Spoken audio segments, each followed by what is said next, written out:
Muito bem, nós já estamos de volta e hoje recebendo aqui no Ressoar o secretário-geral do GIF, Grupo de Institutos, Fundações e Empresas, André Degenschein.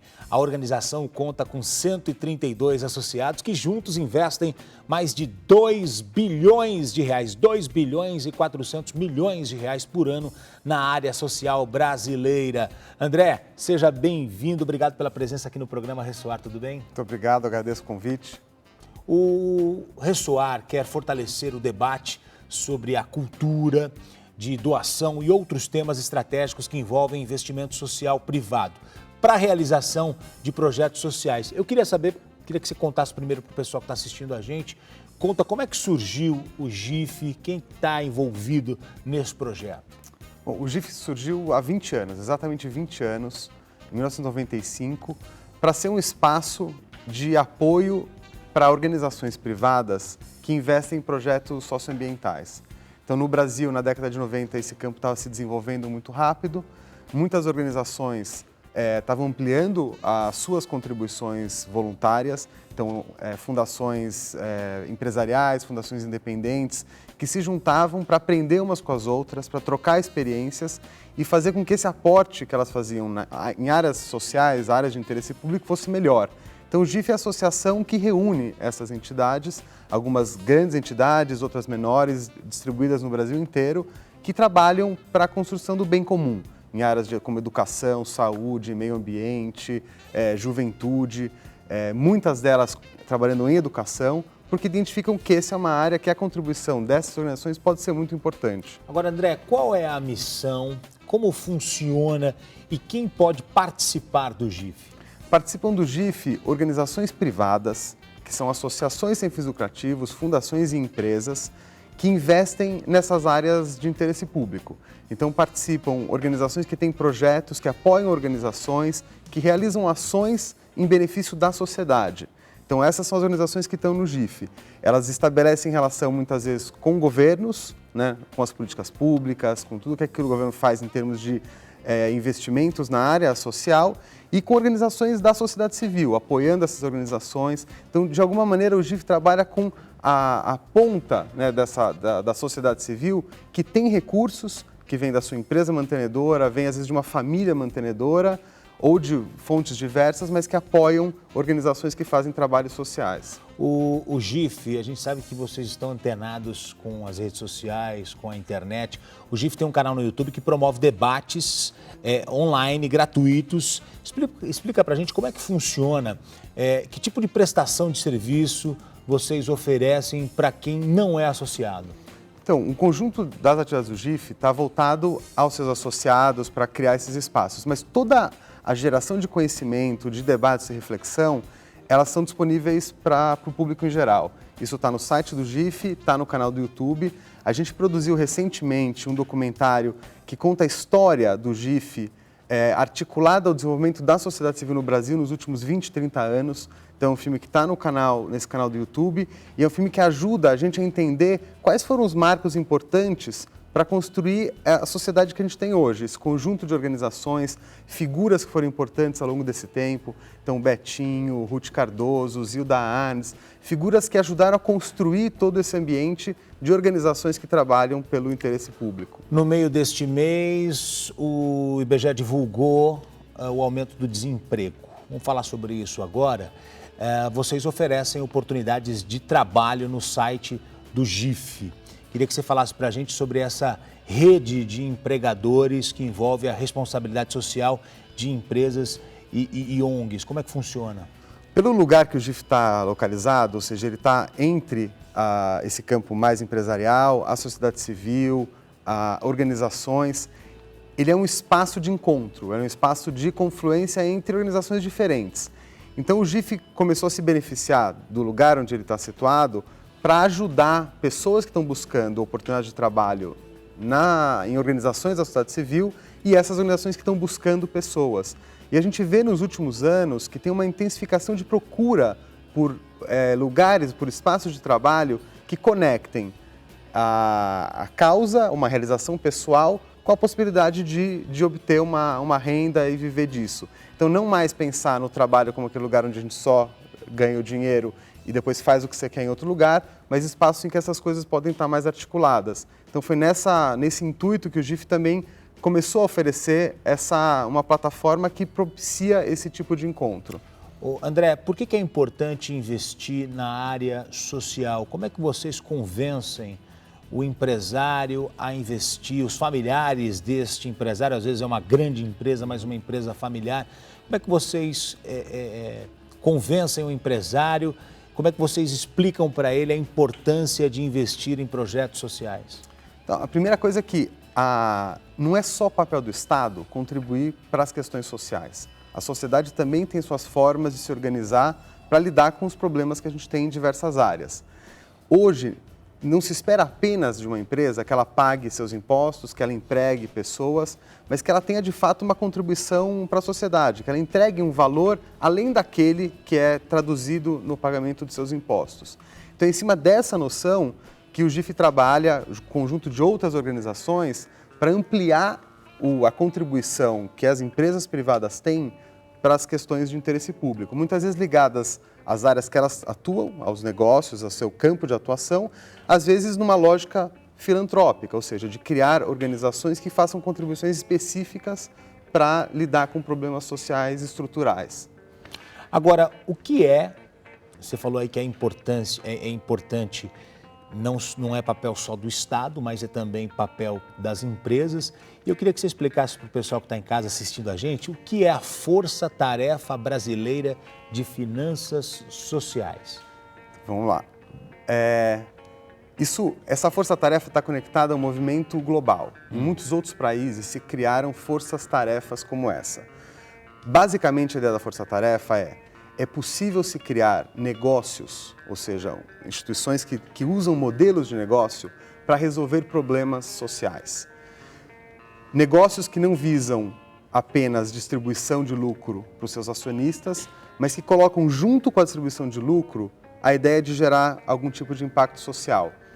Essa força-tarefa reúne um conjunto de pessoas representativas de diversos campos para melhorar o ambiente para o desenvolvimento desses negócios sociais. Isso pode ser em mudança de legislação, isso pode ser em destravar recursos que possam apoiar esses negócios e, principalmente, estimular que novos empreendedores criem ideias inovadoras que possam conciliar a geração de impacto social com a geração de lucro. Agora, André, como é que a gente fala em investimento social com crise? É possível esse investimento aumentar? Porque a gente sabe que todo ano, quem trabalha nessa área, sabe que os investimentos precisam aumentar. Porque você tem, às vezes, mais crianças, mais pessoas envolvidas, gastos maiores. Se esse investimento não aumentar, você não vai fechar a conta no final do mês. Na crise, como é que se trabalha com isso? O chamado setor filantrópico, que reúne esse conjunto de organizações, ele existe especificamente para lidar com as causas socioambientais. É justamente no momento de crise que o Estado tem menos recurso, as pessoas estão numa situação mais vulnerável pelo aumento do desemprego, por outras situações de vulnerabilidade social, que essas organizações têm que atuar, né? Então, a situação de crise, apesar de haver uma restrição de recurso, é quando essas instituições que existem para gerar essas contribuições públicas, elas devem atuar com mais ênfase. Um exemplo é nas situações de catástrofe. Quando a gente tem uma situação de catástrofe, seja uma situação climática, um acidente, qualquer evento drástico, a sociedade se mobiliza para gerar recursos que não estavam alocados e que passam a contribuir para aliviar aquela situação. Então, esse campo, né, a importância dele se torna ainda maior em situações de crise. Qual que é o desafio, né? As empresas também têm menos recursos, né? Então, o desafio que essas instituições estão enfrentando é de aquilo que elas estão fazendo tem que ser mais contundente, gerar mais impacto com menos recurso. Isso gera um movimento de aperfeiçoamento, de aprimoramento, e é para isso que o GIF, como associação, existe. Muito bem, André. E a Fundação Itaú Social, a gente sabe que é membro do GIF e desenvolve um importante projeto na área da educação. Recentemente, inclusive, eles realizaram o 11º Prêmio Itaú Unicef, que reconhece projetos bem-sucedidos de ONGs em parcerias com escolas públicas. públicas. Vamos acompanhar.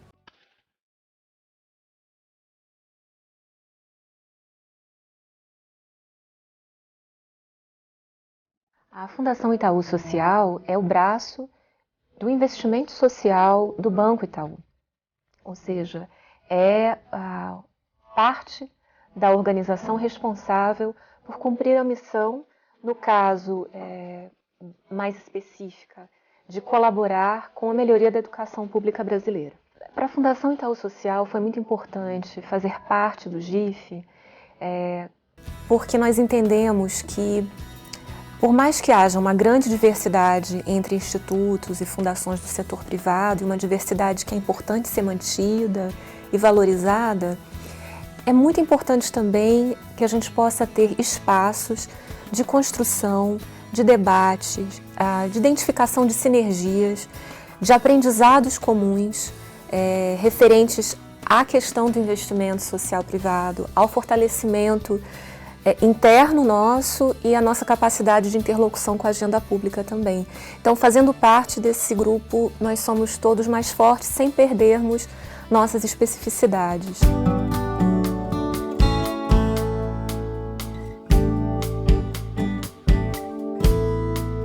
A Fundação Itaú Social tem um envolvimento na educação pública, nos esforços para a melhoria da educação pública, mas com uma compreensão de que é uma questão muito complexa e muito ampla. Então, nós temos que fazer escolhas em quais áreas, em quais tipos de programas.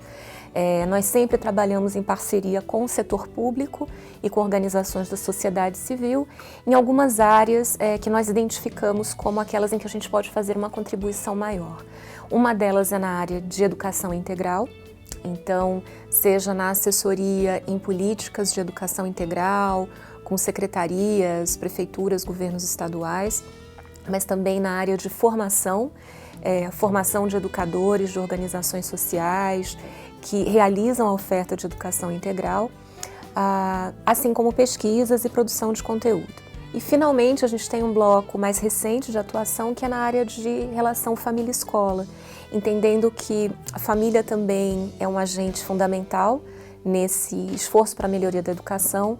Então, nós temos intensificado o nosso trabalho de formação, de assessoria para políticas nessa área.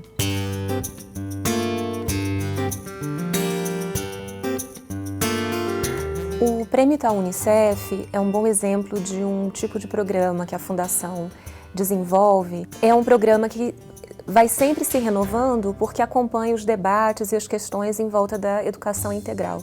Mas o setor privado, as demais organizações da sociedade civil têm um papel estratégico, seja para trazer inovação, seja para trazer um outro olhar, seja para somar forças com o próprio poder público na realização de alguma iniciativa.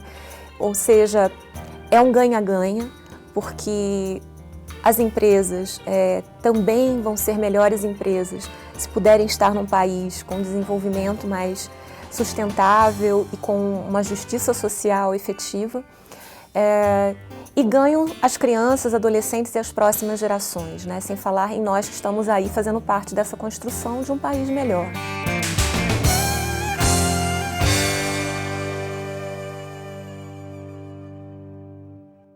Tá aí. André, deixa eu perguntar para você. Em geral, as organizações não governamentais têm muitas dificuldades para conquistar certificações, o mercado dispõe de pouco apoio, profissionais especializados para essa modalidade de atuação social. Na sua opinião, de que maneira podemos vencer a burocracia para alcançar mais apoio para a profissionalização da intervenção social? As organizações elas não precisam de nenhuma certificação para receber apoio para o que elas fazem. A ideia básica de uma associação é que ela reúne pelo menos duas pessoas que têm um objetivo comum, de resolver algum problema social, de contribuir com alguma causa. Então, as fontes de recurso para essas organizações são diversas. Elas podem vir de empresas, elas podem vir de institutos, fundações, elas podem vir do governo, elas podem vir de organizações internacionais e elas podem vir das próprias pessoas, dos próprios indivíduos. Então, esse é um recurso que é fundamental que a gente crie mecanismos para ampliar o volume de recursos que a própria sociedade, a partir de doações de pessoas físicas, pequenas doações, doações regulares, que no seu conjunto contribuem para financiar o trabalho de muitas organizações. Correto. Agora, de que maneira o Censo GIF pode apoiar os vários segmentos que envolvem a responsabilidade social e o terceiro setor? Como é que você avalia isso? Se a gente não conhece a realidade, a gente não consegue incidir para transformar, para mudar. Então o Censo GIF, ele existe justamente para isso, para que a gente entenda melhor como funcionam essas organizações, o que elas fazem, onde elas investem, e o censo justamente olha para esse conjunto de entidades, para os associados do GIF, que não são todas as organizações do Brasil, mas elas são representativas em termos de volume, de porte, de presença no país. E o censo olha para que temas eles estão trabalhando, como que elas estão se organizando, que estratégias de investimento elas estão usando, e ao entender melhor como elas funcionam, a gente consegue criar espaços de parcerias, a gente consegue comunicar melhor o que as organizações fazem e mostrar, né, para o Brasil de uma forma geral que tipo de contribuição essas organizações estão gerando. André, o Brasil é mais solidário hoje do que há 20 anos? É muito difícil responder isso, até pela falta de informação. Então, existe uma pesquisa que é chamada Global Giving Index, que olha 150 países e tenta ranqueá-los em termos de níveis de solidariedade. O Brasil, nos últimos anos, caiu nesse índice. E esse índice, basicamente, ele olha para se você doou alguma coisa, ajudou um estranho, fez algum trabalho voluntário. Então, por esse indicador, a gente está piorando, né? Agora, é muito difícil responder em geral. Há solidariedade, né? As pessoas se ajudam, as pessoas fazem doações, só que a gente não sabe exatamente quanto, para quê e como. Daí a necessidade também de geração de dados mais qualificados para que a gente entenda isso.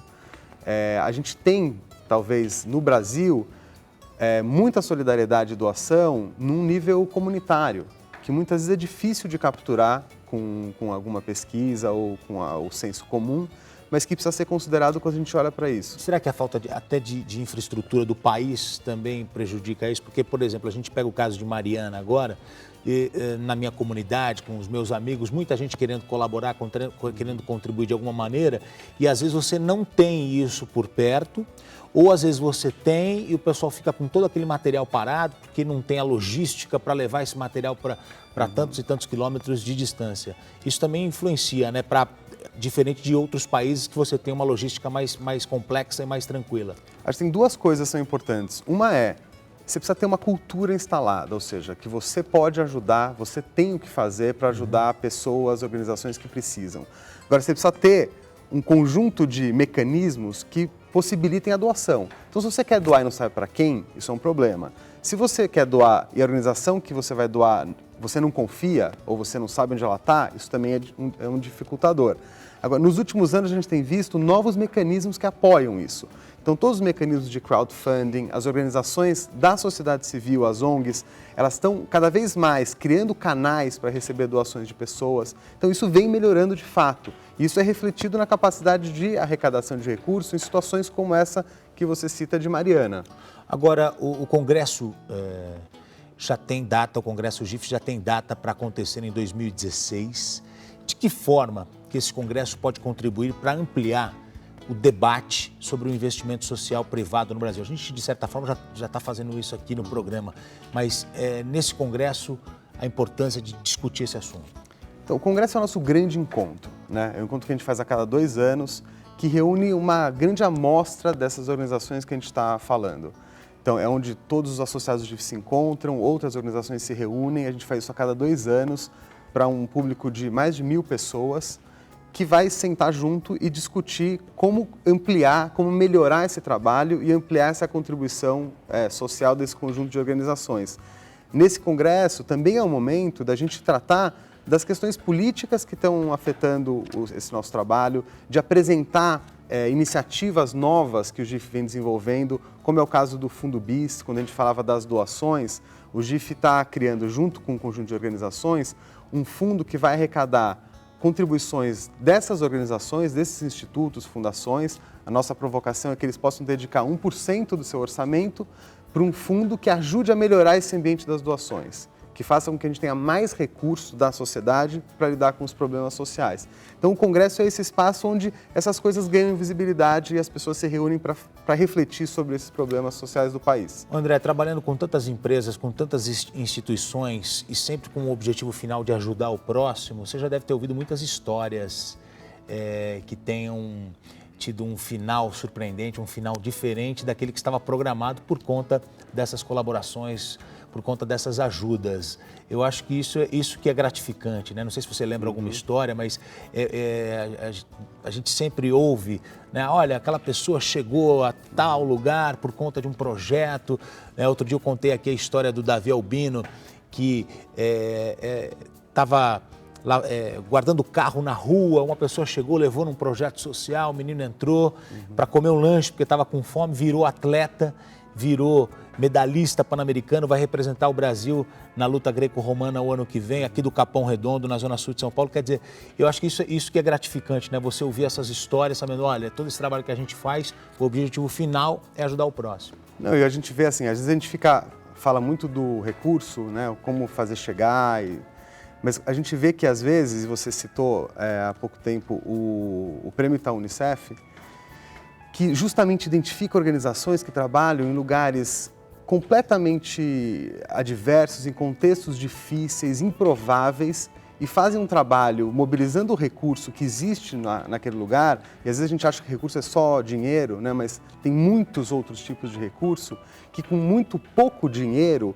eles conseguem mobilizar um conjunto de outros recursos ativos locais para fazer um trabalho muito consistente. Então, mostrar, exemplificar esse tipo de coisa e mostrar que é possível fazer, desde o grande empreendimento que tem escala, que vai atingir o país inteiro, até essa pequena iniciativa local que transforma a vida de pessoas naquele território, é fundamental para a gente pensar como melhorar o país, como contribuir para que isso aconteça de forma mais rápida e acelerada. É legal, e eu tenho certeza que você vai ficar muito orgulhoso, todos aqueles que participam, né, do GIF, porque os anos vão se passando e esse pessoal, principalmente crianças, vão crescendo e vão ter muitas histórias para contar, e tudo fruto dessa união, desse trabalho incrível. André, queria te parabenizar por esse trabalho, por mobilizar a iniciativa privada no exercício da responsabilidade social, sempre apoiando projetos sociais em todo o país, e obrigado pela sua presença aqui no Ressoar com a gente. Eu que agradeço, muito obrigado.